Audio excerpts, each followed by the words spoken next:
السلام عليكم.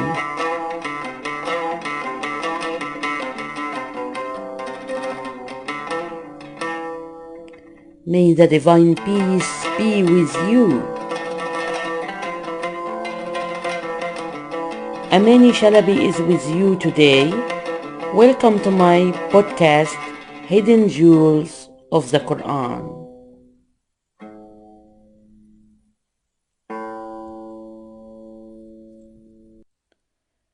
To know how to earn money in a holy way, we first need to know the provider, Al-Razzaq, Allah, and to witness the manifestation of the quality of the provider in nature, then to witness that quality within ourselves.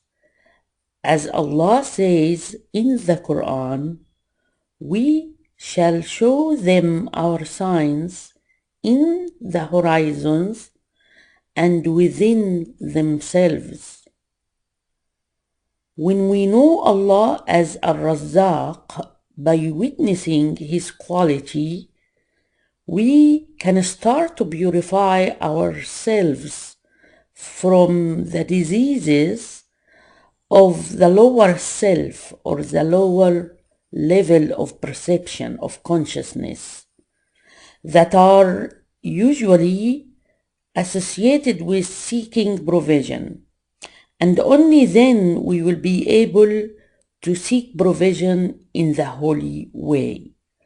Otherwise, if we seek provision with a deceased soul, we would find ourselves exchanging Allah's revelation for a small price.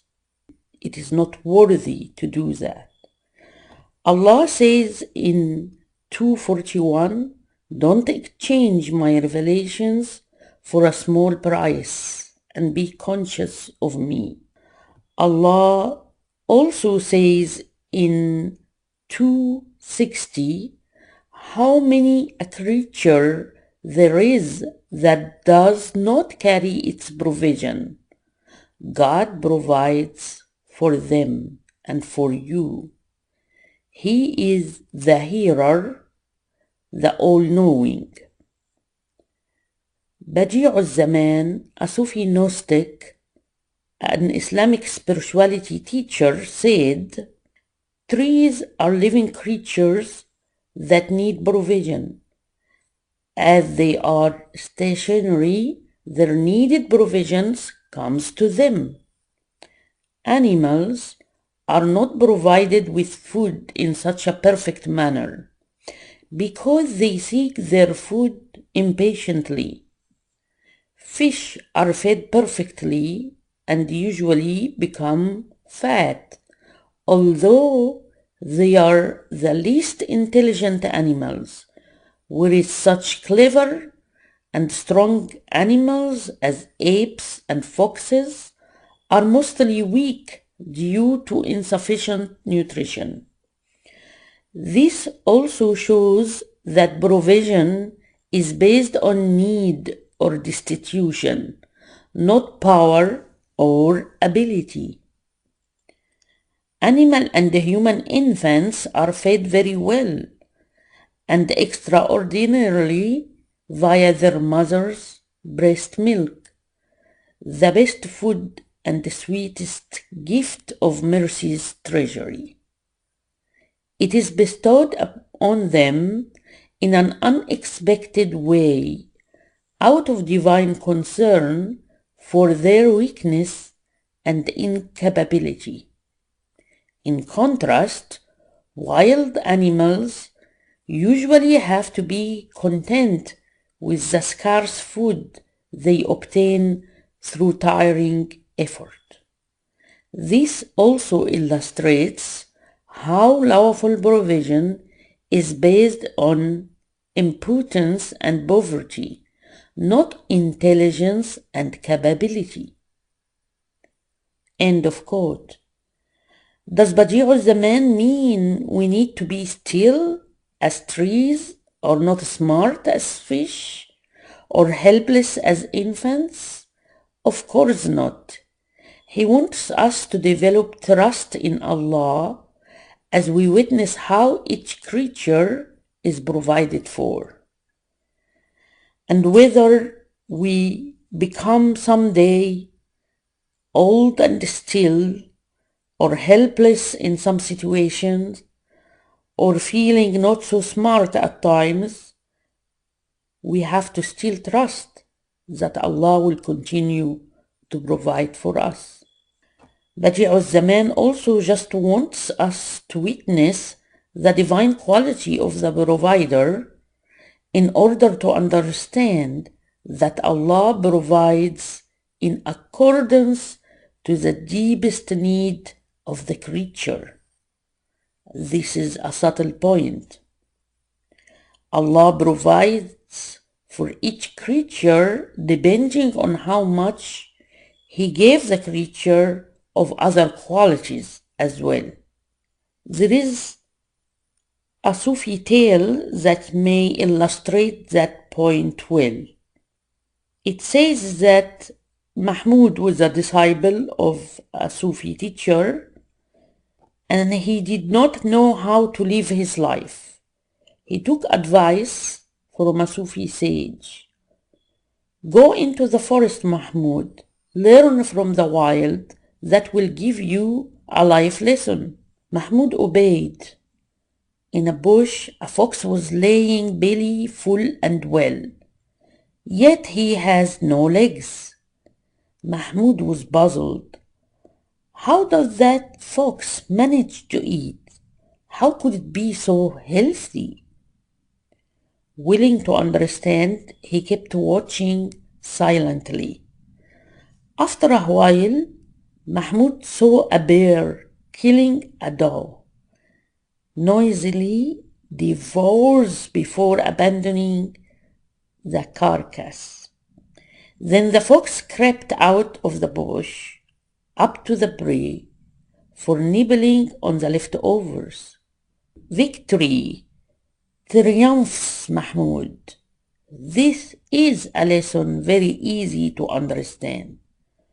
Sure of his way, he left the woods, determined to take advantage of this excellent life lesson. 2 years later, a hungry tramp goes to the wise Sufi. Under filthy rags, the Sufi recognizes Mahmud, who starts to cry, "Your advice did not help me. Nature has given me a bad lesson," said Mahmud. "I went into the forest. I saw a fox that had no legs, yet he lacked for nothing. I too was sitting doing nothing, like the fox. I waited and waited, but nothing good has happened, and now I am destitute." The sage nodded and answered, "The lesson was perfect, but the student was not. Since you have legs, why did you imitate the fox? Your model is the bear. You got to help yourself and help the weak. This was the lesson you missed." From this Sufi tale, we can understand a couple of points.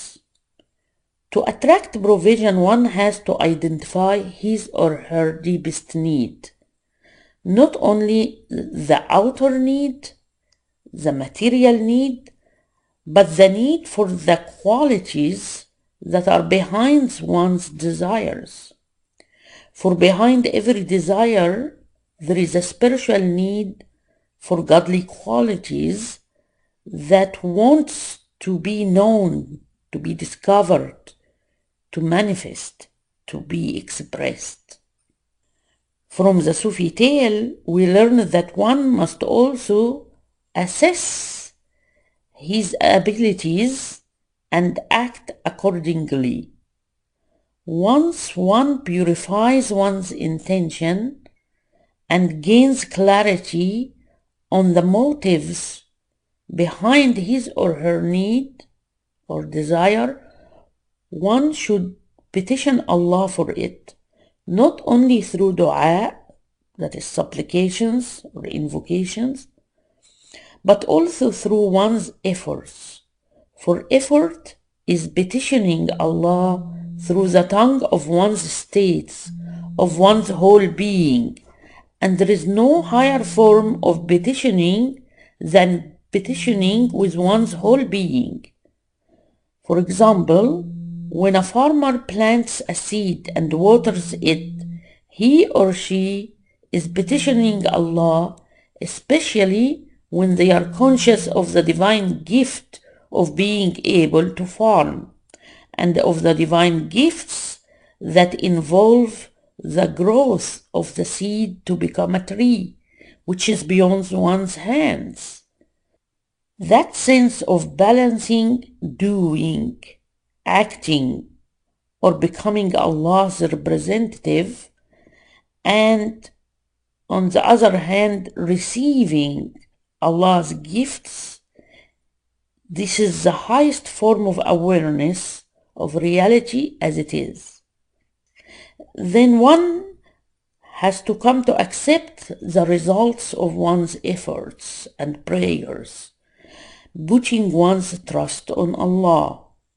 Allah says in 89:16, but whenever He tests him, meaning the human being, and restricts his livelihood for him, he says, my Lord has insulted me. This is our false perception, our misunderstanding. When Allah restricts one's livelihood, it is for a purpose, to teach the person certain divine qualities, such as patience, creativity, trust, and strength, and other godly qualities. It is also to turn the person away from being attached to the perishable and be attached to the everlasting. So constriction or restricting one's provision has a beautiful purpose if we understand it. Allah also says in 51:22, and in the heaven is your livelihood and what you are promised. If we understand heaven to mean knowing Allah through knowing His qualities, through both subtle forms and experiences and dense forms and experiences, then we will know that our provision relies on heaven. Allah also says in 45:27, if Allah were to increase the provision to His servants, they would transgress on earth, but He sends down in precise measure whatever He wills. Surely, regarding His servants, He is expert and observant. Allah also says in 34:36, say, my masterful nurturer, or my Lord sustainer, spreads out His bounty to whomever He wills, or restricts it, but most people do not know. Allah gives each person what is good for their spiritual growth. Therefore, one's focus must be on the spiritual aspect of earning provision, not on the outer material aspect of it. One must also understand the nature of the spiritual diseases that manifests when one focuses on the exoteric dimension rather than focusing on the esoteric dimension.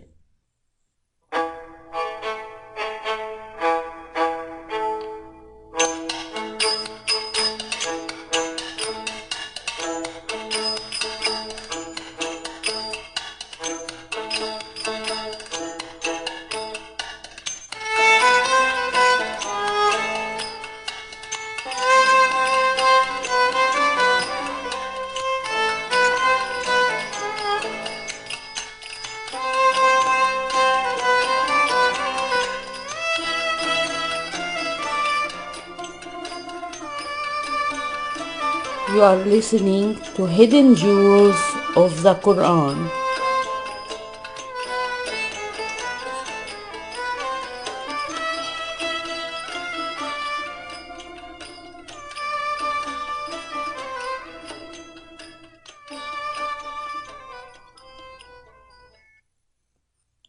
Some of the worldly diseases of the lower self that are associated with provision or seeking provision are arrogance, greed, fear, squander, and niggardliness.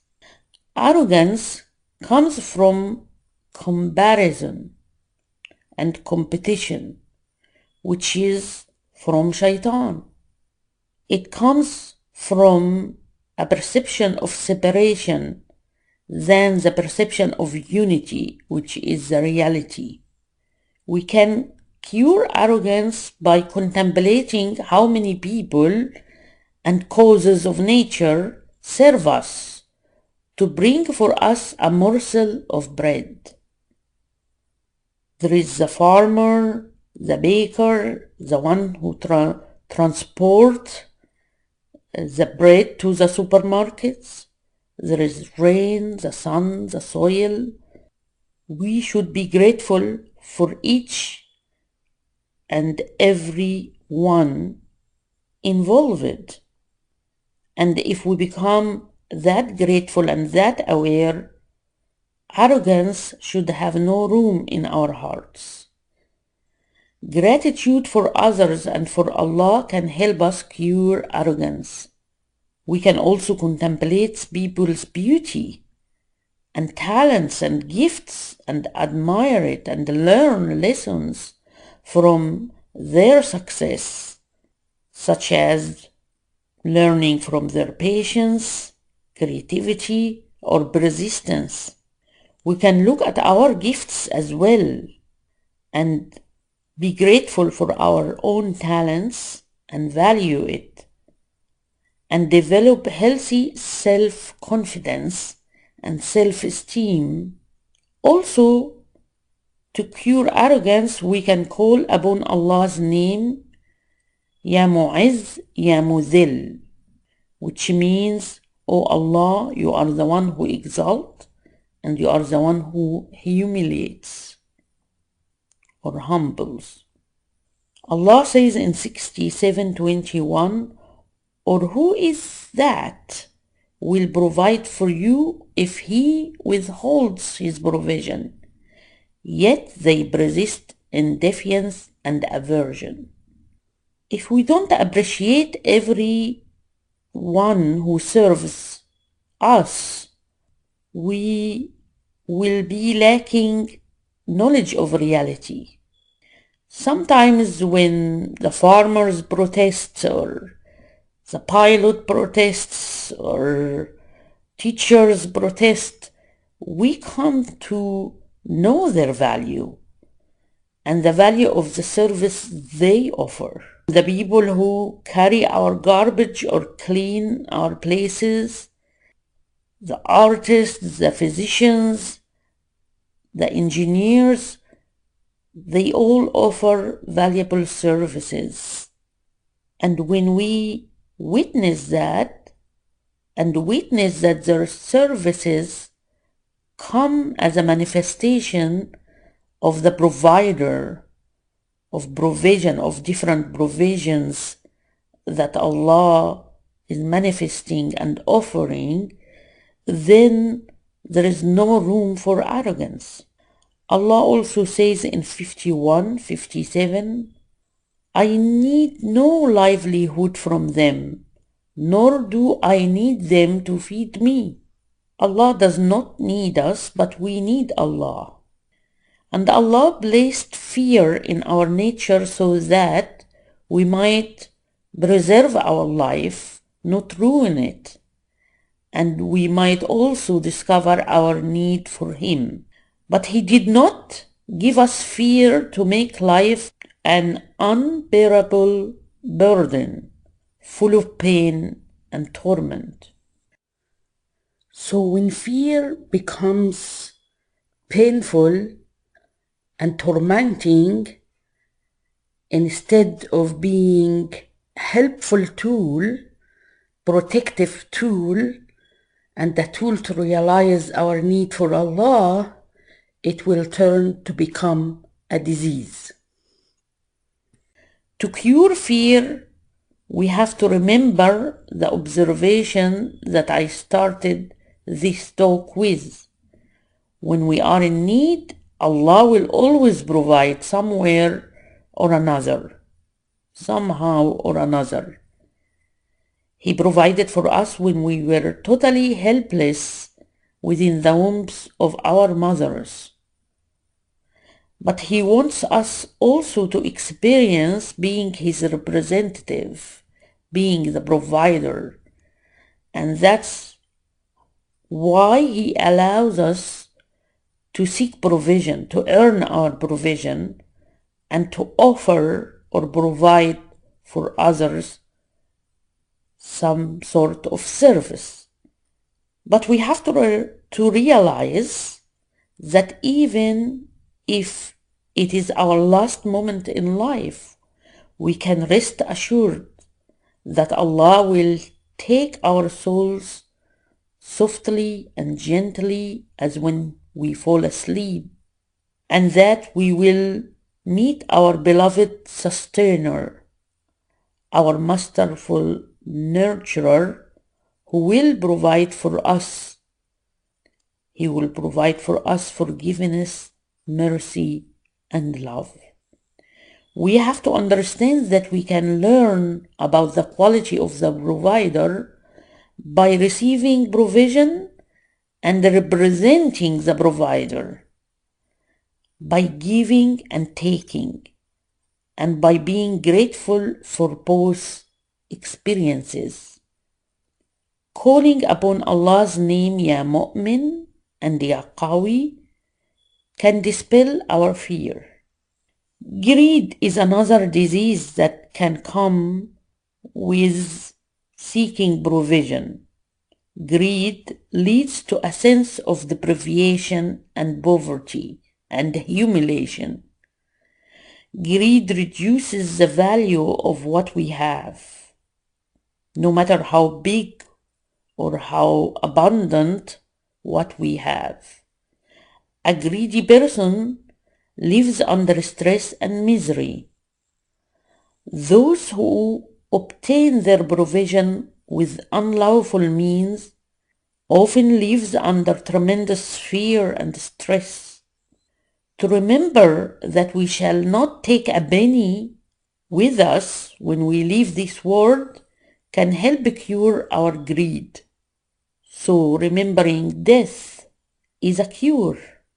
To realize that happiness, as science now proves to us, comes from the process of creating something, pursuing something, and exerting the effort to reach what we love. Happiness is not in accumulating stuff. It's in the process. It's in the creation. Happiness comes by sharing what we have with our loved ones. The more we widen our circle of love and sharing, the more satisfied we will feel. Happiness comes from knowing that which is everlasting and detaching ourselves from that which is perishable, which is the material world. Calling upon Allah's name, Ya Mumit, O causer of death, can cure our greed. Squander comes from deep spiritual hunger that we seek to numb by material pursuit. So squander is a disease associated with spending money and the desire to earn more money. The Qur'an says that the squanderers are the brethren of devils, of shayateen, even though they are not the devil themselves, but they encourage or serve the cause of evil, which is depleting the soul of its resources, of its reality. Healthy fear can cure the disease of squander, as well as awakening our sense of frugality and looking for the real cause, the real hunger behind our squander behavior. Calling upon Allah's name, Ya Qabid, O Constrictor, can cure our squandering behavior. For Allah says in the Qur'an 260, eat and drink from Allah's provision, and do not corrupt the earth with transgression. Niggardliness is another disease associated with our spending and earning money. It comes from the fear of loss, from unhealthy attachments, and from a sense of insecurity. So behind niggardliness is a need for security, for understanding and accepting the wisdom of a change, of letting go, especially letting go of the past, and for opening the future. It is a symptom of the fear of death and dying. But when we understand that death is a new birth, and that we never lose things in the spiritual reality, and that our security comes from trusting Allah, by knowing Allah, then we can rest assured that whatever is lost in the material form comes in another form. You lose love from one person, but love comes from another, from actually all directions, if we are conscious enough.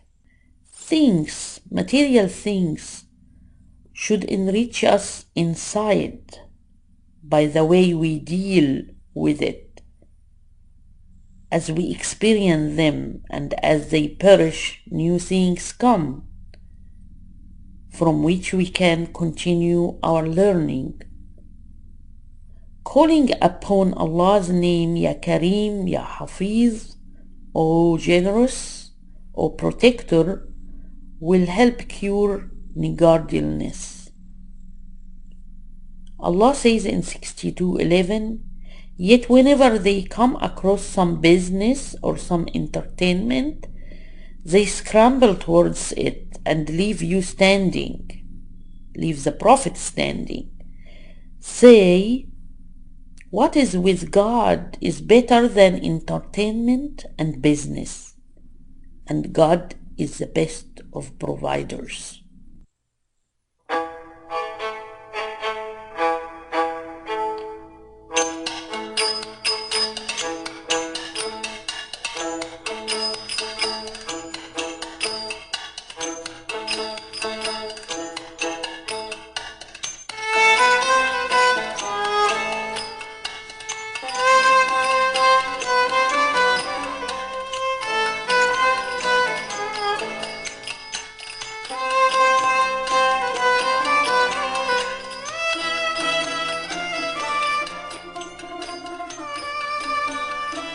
You are listening to Hidden Jewels of the Qur'an.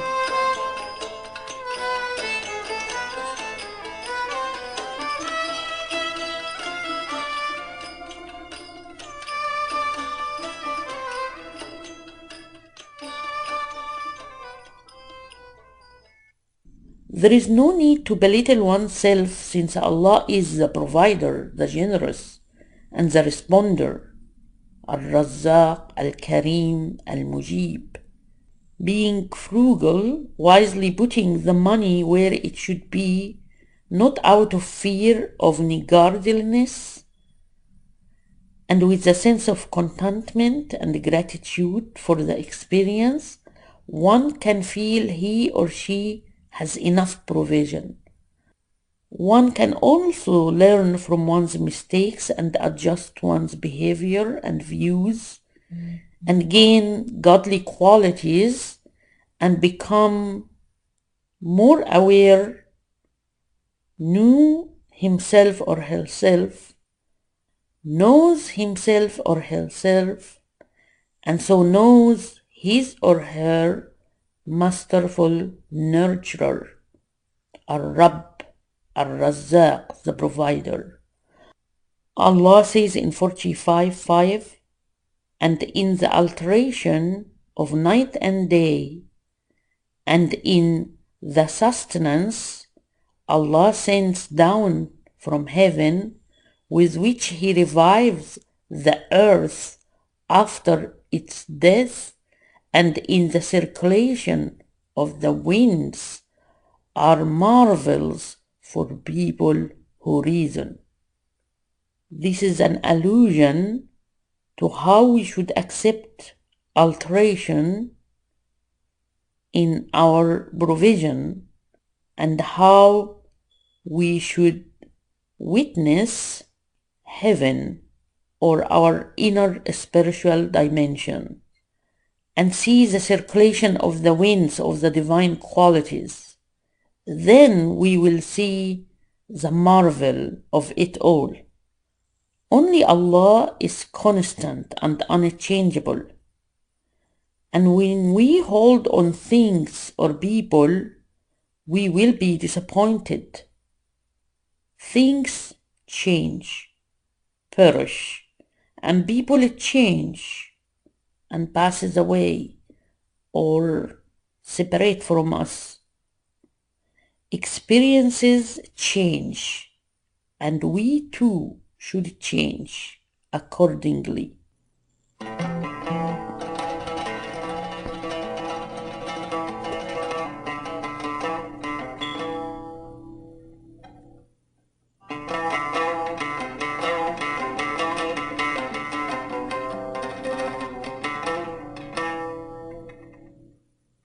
Here are few recommendations to increase one's spiritual and so material provision in a way that matches one's deepest needs. Not material need, but deepest spiritual needs. 1. By reciting Surah Al-Waqi'ah. As Allah says in 42:19, Allah is kind towards His worshippers. He provides for whomever He wills. He is the powerful, the honorable. 2. Calling upon Allah's name, Ya Razzaq, 123 times. As Allah says in 65:3, and will provide for him from where he never expected. Whoever relies on Allah, He will suffice him. Allah will accomplish His purpose. Allah has set a measure to all things. 3. By thanking Allah both by tongue, by heart, and by action, and by cultivating deep gratitude when we count our blessings, as small as they may seem. If we count them, we will soon realize they are countless. Allah says in the Qur'an, if you become thankful, I will increase your provision. By giving charity, one can increase one's provision, even if you give small amount. By volunteering to offer service for a good cause, Allah will increase your provision. Allah says in 65:7, the wealthy shall spend according to his means, and he whose resources are restricted shall spend according to what Allah has given him. Allah never burdens a soul beyond what He has given her. Allah will bring ease after hardship. 5. By being creative and putting efforts, we can increase our provision in the holy way, just like birds and honeybees. Allah says in 67:15, "It is He who made the earth manageable for you, so travel its regions and eat of His provisions. To Him is the resurgence." 6. You can pray 2 special rak'at, calling Allah to fulfill your need and grant you contentment by what He chooses for you. Because what He chooses for you is much, much better than what you choose for yourself. So how to earn money in a holy way? Find your talent, the gifts that Allah gave you to share. Let your goal to serve humanity and the creation, using these talents to meet a holy need, a deepest need in you and in people. Focus on the spiritual qualities that you are representing and developing through the way. Be grateful and content for what you have, yet put more effort in doing what you love as long as you can. Charge people in a merciful way and be inclusive of those who can't pay.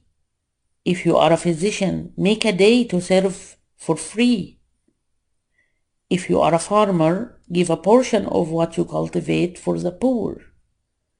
If you are a teacher, volunteer to teach in a disadvantaged region. If you are an attorney, take one case of a client who can't pay.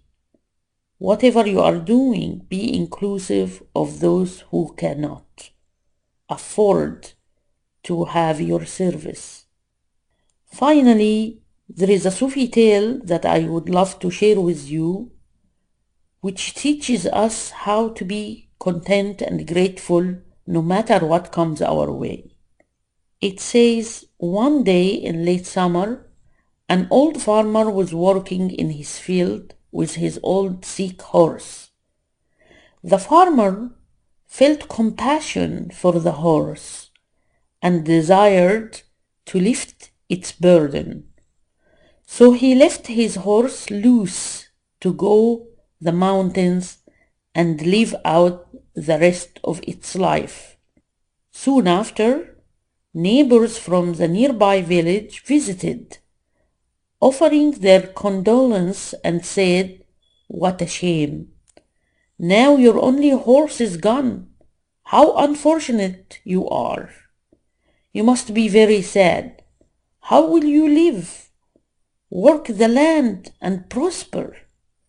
The farmer replied, "Who knows? We shall see." 2 days later, the old horse came back, now rejuvenated after meandering in the mountain sides while eating the wild grasses. He came back with 12 new, younger, and healthy horses, which followed the old horse into the corral. Word got out in the village of the old farmer's good fortune, and it wasn't long before people stopped by to congratulate the farmer on his good luck. "How lucky you are," they exclaimed. "You must be very, very happy." Again, the farmer softly said, "Who knows? We shall see." At daybreak on the next morning, the farmer's only son set off to attempt to train the new wild horses. But the farmer's son was thrown to the ground and broke his leg. One by one, villagers arrived during the day to bemoan the farmer's latest misfortune. Oh, what a tragedy! Your son won't be able to help you farm with a broken leg. You will have to do all the work yourself. How will you survive? You must be very, very sad, they said. Calmly, going about his usual business, the farmer answered, "Who knows? We shall see." Several days later, a war broke out. The emperor's men arrived in the village, demanding that young men come with them to be conscripted into the emperor's army. As it happened, the farmer's son was deemed unfit because of his broken leg. "That's a very good fortune you have," the villagers exclaimed, as their own young sons were marched away. "You must be very happy. Who knows? We shall see," replied the old farmer as he headed off to work his field alone. As time went on, the broken leg healed, but the son was left with a slight limp. Again, the neighbors came to pay their condolences. "Oh, what a bad luck! Too bad for you." But the old farmer simply replied, "Who knows? We shall see." As it turned out, the other young village boys had died in the war, and the old farmer and his son were the only able-bodied men capable of working the village lands. The old farmer became wealthy and was very generous to the villagers. They said, "Oh, how fortunate we are! You must be very happy." To which the old farmer replied, "Who knows? We shall see."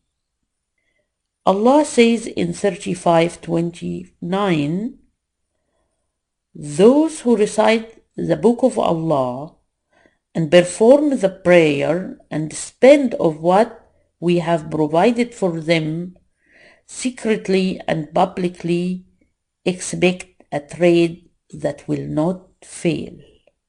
So we can all pursue earning money in a holy way without forgetting to spend on what Allah provided us with.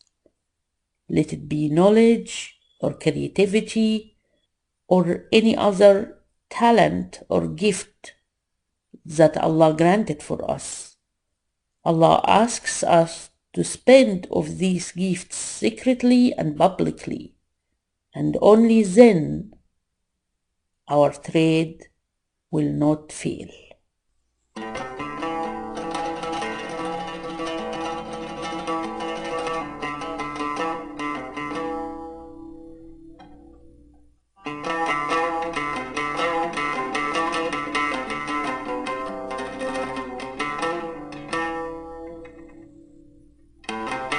So, is there an unholy way in earning our provision?